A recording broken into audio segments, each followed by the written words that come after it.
The doctor's opinion. We of Alcoholics Anonymous believe that the reader will be interested in the medical estimate of the plan of recovery described in this book.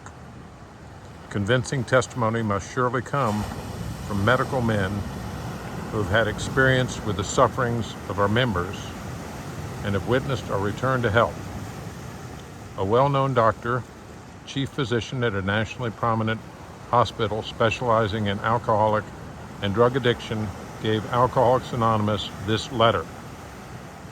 To whom it may concern, I have specialized in the treatment of alcoholism for many years. In late 1934, I attended a patient who, though he had been a competent businessman of good earning capacity, was an alcoholic of the type I had come to regard as hopeless. In the course of his third treatment, he acquired certain ideas concerning a possible means of recovery. As part of his rehabilitation, he commenced to present his conceptions to other alcoholics, impressing upon them that they must do likewise with still others. This has become the basis of a rapidly growing fellowship of these men and their families. This man and over 100 others appear to have recovered. I personally know scores of cases who were of the type with whom other methods had failed completely. These facts appear to be of extreme medical importance because of the extraordinary possibilities of rapid growth inherent in this group. They may mark a new epoch in the annals of alcoholism.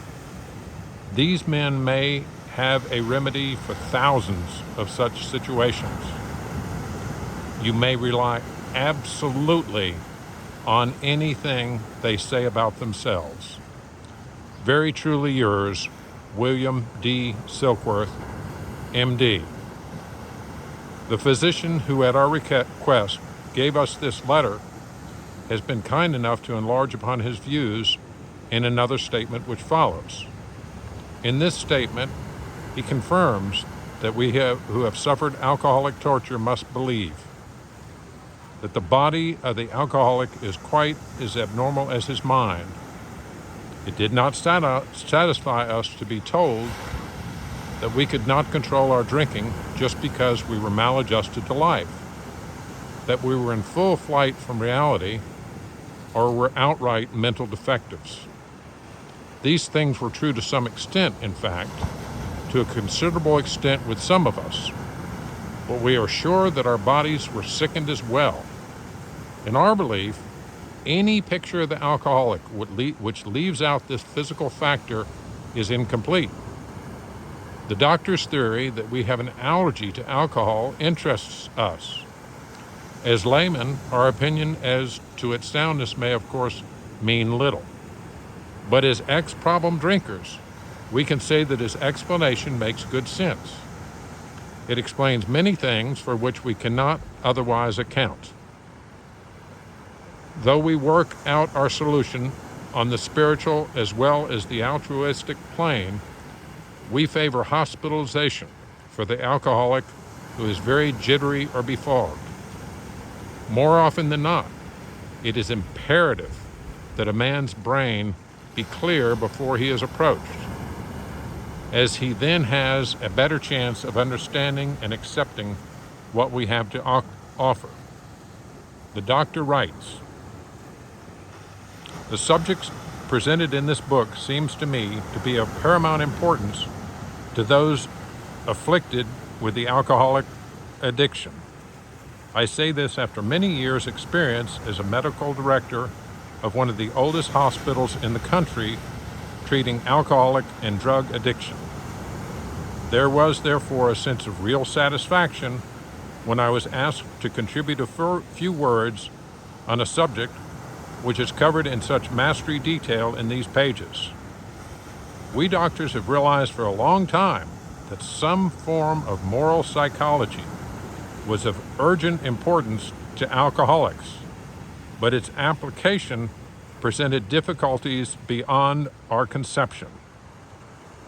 What with our ultra-modern standards, our scientific approach to everything, we are perhaps not well equipped to apply the powers of good that lie outside our synthetic knowledge. Many years ago, one of the leading contributors to this book came under our care in this hospital, and while here acquired some ideas which he put into practical application at once.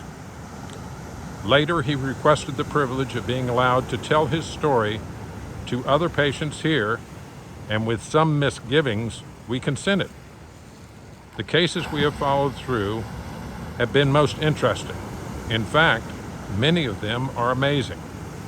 The unselfishness of these men, as we have come to know them, the entire absence of profit motive, and their community spirit is indeed inspiring to one who has labored long and wearily in this alcoholic field.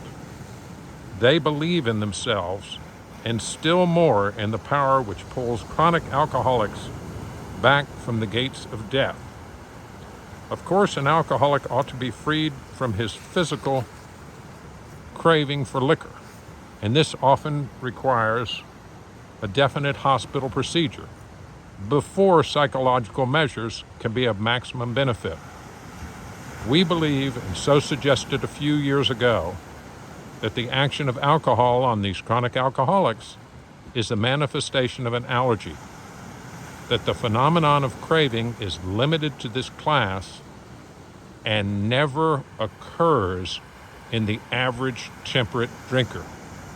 These allergic types can never safely use alcohol in any form at all, and once having formed the habit and found they cannot break it, once having lost their self-confidence, their reliance upon things human, their problems pile up on them and become astonishingly difficult to solve.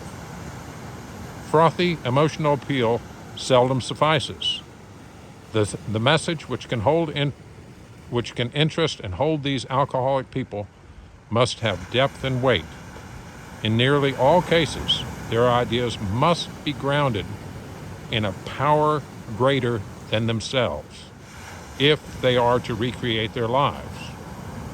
If any feel that a psychiatrist directing a hospital for alcoholics, we appear somewhat sentimental, let them stand with us on the firing line, see the tragedies, the despairing wives, the little children. Let the solving of these problems become a part of their daily work and even of their sleeping moments. And the most cynical will not wonder that we have accepted and encouraged this movement. We feel, after many years of experience, that we have found nothing which has contributed more to the rehabilitation of these men than the altruistic movement now growing up among them. Men and women drink essentially because they like the effect produced by alcohol. The sensation is so elusive that while they admit it is injurious, they cannot, after a time, differentiate the true from the false. To them, their alcoholic life seems the only normal one. They are restless, irritable, and discontented unless they can again experience the sense of ease and comfort which comes at once by taking a few drinks which they see others taking with impunity. After they have succumbed to the desire again, as so many do, and the phenomenon of craving develops, they pass through the well-known stages of a spree, emerging remorseful, with a firm resolution not to drink again. This is repeated over and over, and unless this person can experience an entire psychic change, there is very little hope of his recovery. On the other hand, and strange as this may seem to those who do not understand, once a psychic change has occurred, the very same person who seemed doomed, who had so many problems he despaired of ever solving them, suddenly finds himself easily able to control his desire for alcohol. the only effort necessary being that required to follow a few simple rules. Men have cried out to me in sincere and despairing appeal, "Doctor, I can't go on like this. I have everything to live for. I must stop, but I cannot. You must help me." Faced with this problem, if a doctor is honest with himself, he must sometimes feel his own inadequacy. Although he gives all that is in him, it is often not enough. One feels that something more than human power is needed to produce the essential psychic change. Through the aggregate of recoveries resulting from a psychiatric effort is considerable, we physicians must admit that we have made little impression on the problem as a whole. Many types do not respond to the ordinary psychological approach. I do not hold with those who believe that alcoholism is entirely a problem of mental control. I have had many men who had, for example, worked a period of months on some problem or business deal with which was to be settled on a certain date, favorably to them. They took a drink, and a day or so prior to the date, and then the phenomenon of craving at once became paramount to all other interests, so that the important appointment was not met. These men were not drinking to escape. They were drinking to overcome a craving beyond their mental control. There are many situations which arise out of the phenomenon of craving, which cause men to make the supreme sacrifice rather than continue to fight. The classification of alcoholics seems most difficult and in much detail is outside the scope of this book. There are, of course, the psychopaths who are emotionally unstable. We are all familiar with this type. They are always going on the wagon for keeps. They are over-remorseful and make many resolutions, but never a decision. There's a type of man who is unwilling to admit that he cannot take a drink. He plans various ways of drinking. He changes his brand or his environment.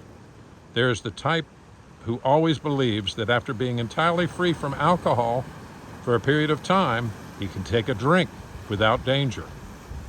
There are the manic depressive type who is perhaps the least understood by his friends and about whom a whole chapter could be written. Then there are types entirely normal in every respect, except in the effect alcohol has upon them. They are often able, intelligent, friendly people. All these and many others have one symptom in common.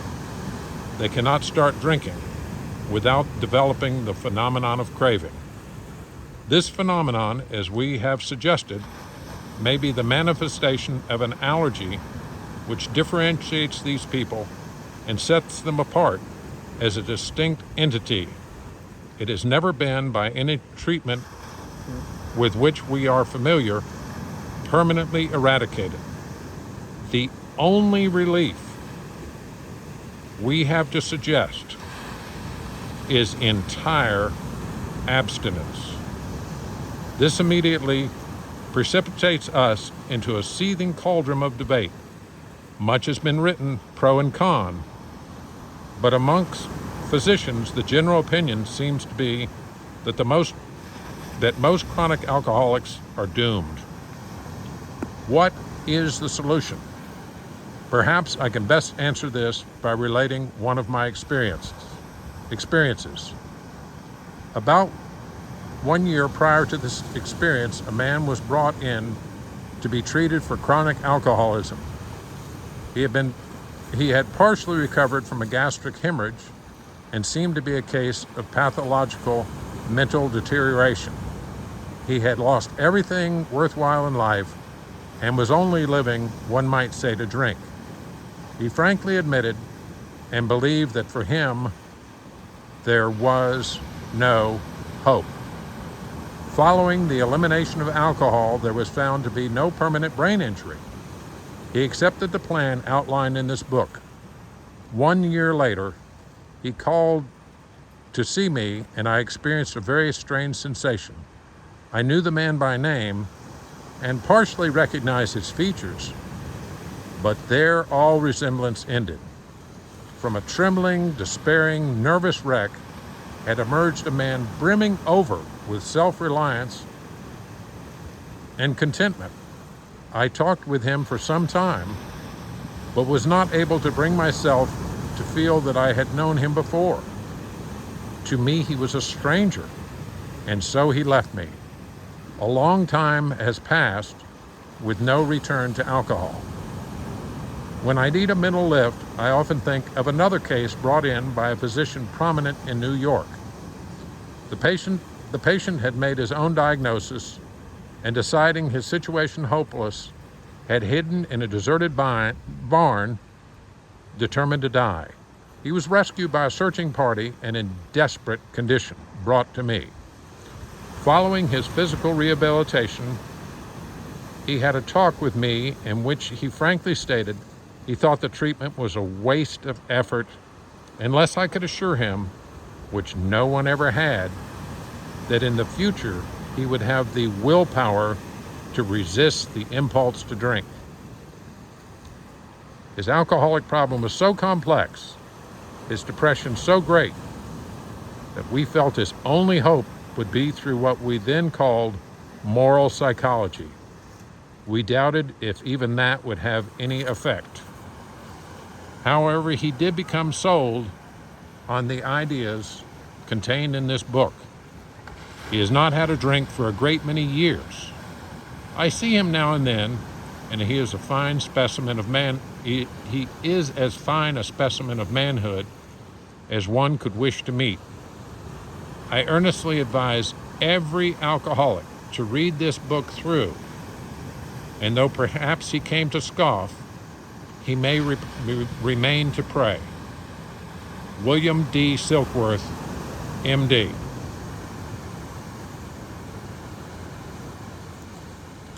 I hope the doctor's opinion will speak to you and help inspire you to work the steps and to recover.